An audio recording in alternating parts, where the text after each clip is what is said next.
What will the 2020 election map look like on election night this November 3rd?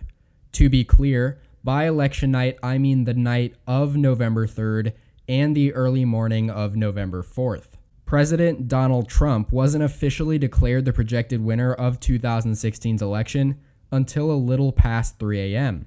But if you thought that was a late call, well, prepare for the possibility that we won't know the winner of this race for days after election night, possibly even weeks, although the former is more likely. But in today's video, we're going to analyze what the map could look like the night of and the morning after polls close. On your screen here is the basic 2020 election battleground map, with all of these safe states I expect to be called on election night already filled in, most of which as the polls close.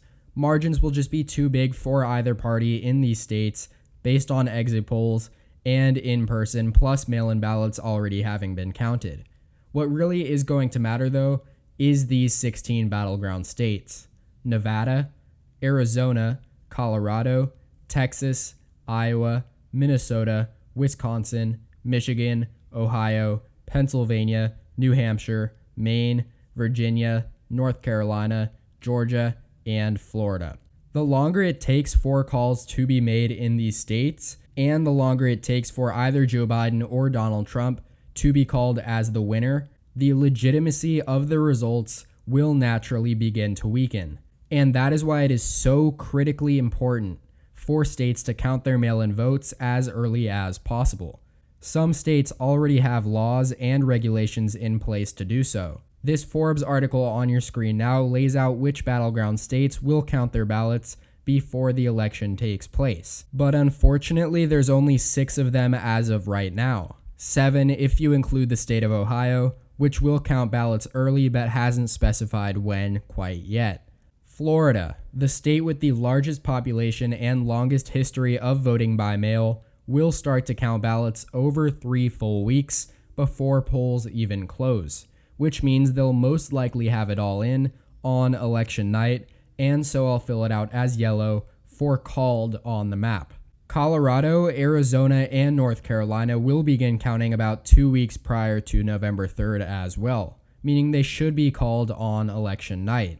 So the fact that Arizona, North Carolina, and Florida, possibly the 3 closest races, will begin counting votes so early is a very good thing for the legitimacy of these results.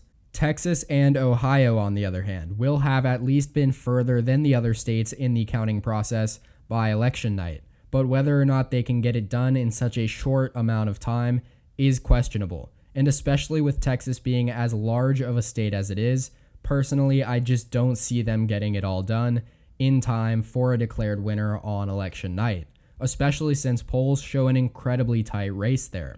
Ohio, on the other hand, is smaller and a bit less competitive, so I don't see why it wouldn't be called sometime in the early AM. But those are all of these states that would be called on election night simply because of their early counting process.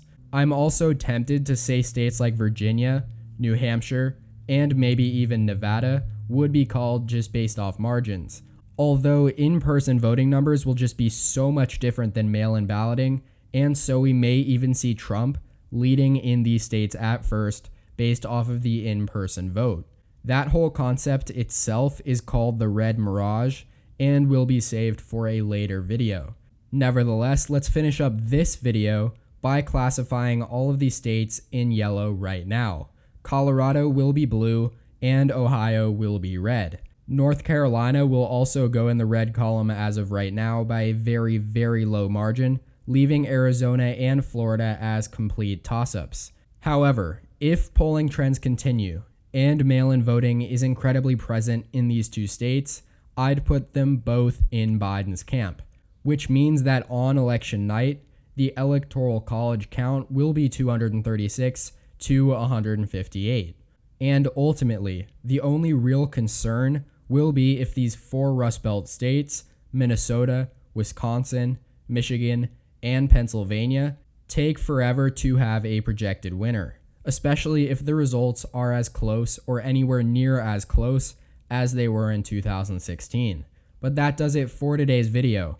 I hope you all enjoyed. If you did, please make sure to hit the like button down below, as well as subscribe while you're at it. Also, check out more content on my channel here. Thanks so much for watching, and tune in next time. EP out.